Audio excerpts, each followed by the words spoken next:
So, over the last few days, we have been learning that your state of consciousness determines your experience. And we're going to slow things right down today because I want to show you how state actually plays out in everyday life. And this happens through your internal conversations. Now, Neville, he always told us that every person lives within a constant stream of inner dialogue. Some of that dialogue will be directed at yourself, and some will be what you're imagining with other people. But all of it is revealing the state that you are in. Now, we're always talking to someone in our mind, whether it's yourself, a partner, a client, or maybe the version of you that you're becoming. Both are powerful and both are creating. But one is revealing your identity, and the other is showing what you expect the world will echo back to you. Now, Neville taught that you do not experience life directly, you experience life through the state that you're living from. And your inner conversations, so what you're saying to yourself, and those conversations you're imagining saying to others, they are how that state is speaking. So what you say inwardly when nothing is happening, what you assume in the quiet moments, or how you rehearse interactions in your mind, all of this is showing you the language of the state that you're in.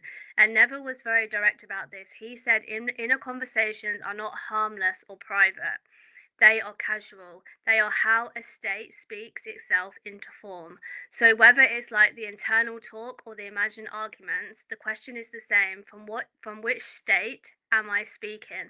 Now when you listen to your inner voice, you will hear your expectations. So you're going to hear whether you expect life to flow or whether you're expecting it to fail, whether you assume support or whether you're always assuming resistance.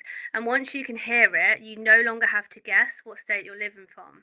So before we go any further, just start to notice this: the way you speak to yourself and about others is already telling the story of who you believe you are, and that is the foundation of the work.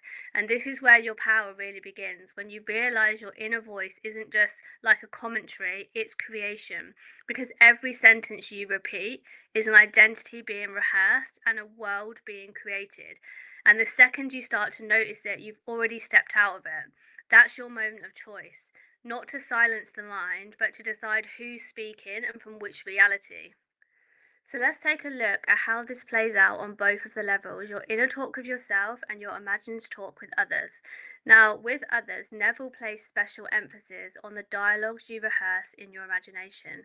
These are the mental interactions. For instance, the text that you compose in your mind, the arguments you replay, the validations that you're anticipating.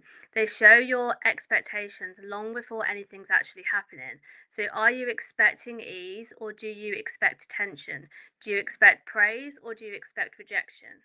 Collaboration or conflict? When you catch yourself explaining, like defining or preparing something inwardly, that's the old state rehearsing its reality.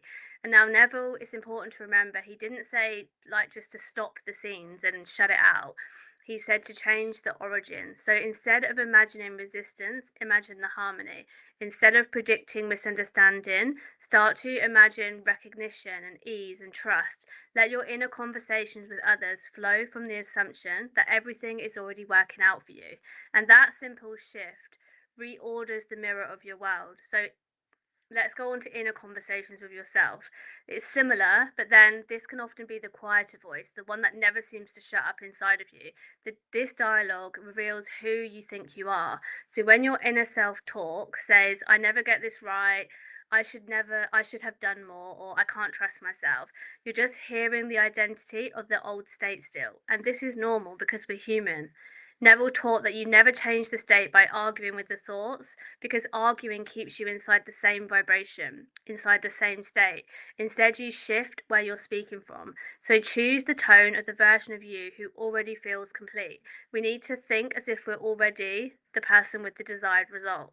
So that might sound more like, I trust myself to be guided.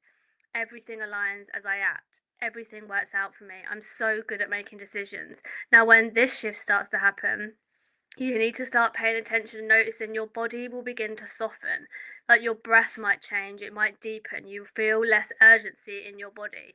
Neville said that the physical ease is the sign the state is changing. And here's the thing that I found that a lot of people miss: when you're truly in the fulfilled state, it doesn't need to feel like thrilling or exciting. It needs to feel natural. So like there's no charge. It's not like you're going to feel fireworks. It's going to feel done. That's how it's supposed to feel. Everything's done. that is like a quiet certainty, but a powerful one. So from that new position, both your self-talk and your imagined interactions, they will start to carry a different frequency. One where you don't seek reassurance because your inner conversations are already confirming to you that everything is done and everything's working out for you. So, by consistently returning to the inner position, you stop feeding the old state, and life will begin to reflect not just your new assumptions, but the new calm authority that we want to have behind them. Now, Neville, he said, assume the feeling of the wish fulfilled and continue feeling it until that which you feel objectifies itself. So, with yourself and with others, how you live from that feeling throughout the day. And Neville always reminded us that what you habitually say inwardly becomes what you accept as true. So, changing the conversation is changing what you consent to be in your life. And that's what today's homework practice is all going to be about. Actually living from the new conversation instead of just analysing it and going over and over it. So, hopefully, you've understood the concept. Now, let's practice embodying it because this is what I'm going to give you in today's homework. It's going to be about living from the new conversation.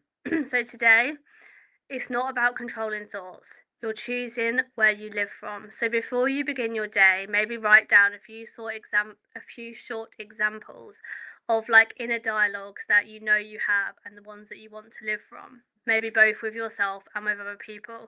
So you could think of it as like scripting from the wish fulfilled.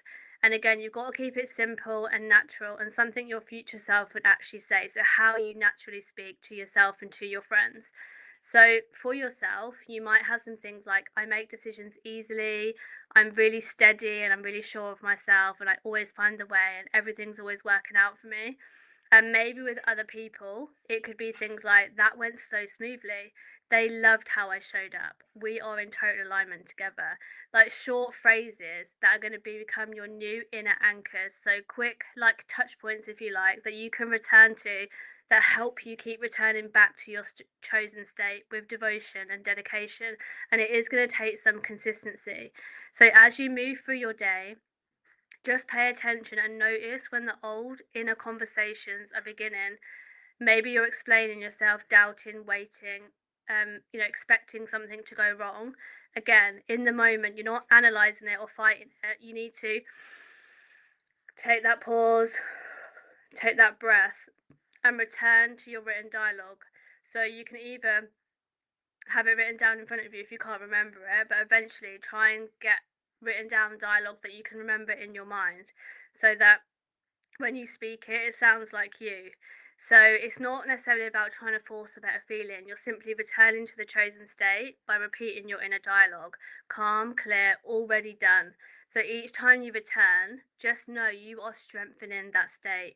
So every tiny return is counting and it is making a difference. And over time, this will start to become your new normal. And Neville said your inner conversation is your prayer, not begging, not hoping, but just a steady, consistent inner talk you keep returning to throughout the day. That's the vibration that creation listens to. And this is how Neville taught states to change, not through control, but through gentle, consistent returning. So, a dedication to the state where the wish is fulfilled. So, that is the practice that you need to do today. Is noticing when the old voice is appearing, whether about yourself or a conversation with someone else. And your job is to return to your chosen state. Now, inside the reset, we go deeper into this, really deep, by refining like the natural inner anchors. So, short, believable phrases and emotional tones your body will instantly begin to recognize as safe and true. So, they're different. They're not like forced affirmations, but they're signals that bring you back into your chosen frequency quickly and gently until it becomes your new natural baseline. So if this work is landing, share it in the comments as usual. Maybe a moment today when you caught an old inner conversation, or maybe just your golden nugget for today. And if you're ready to go deeper to stabilize this new inner position until it becomes who you naturally are, you're welcome to join us inside the Reset program. The link is below the post whenever you're ready. But remember, it's never about trying to control your mind. It's about training yourself to speak the language of the fulfilled you. And that's exactly what the reset will help you to master. And I will see you tomorrow.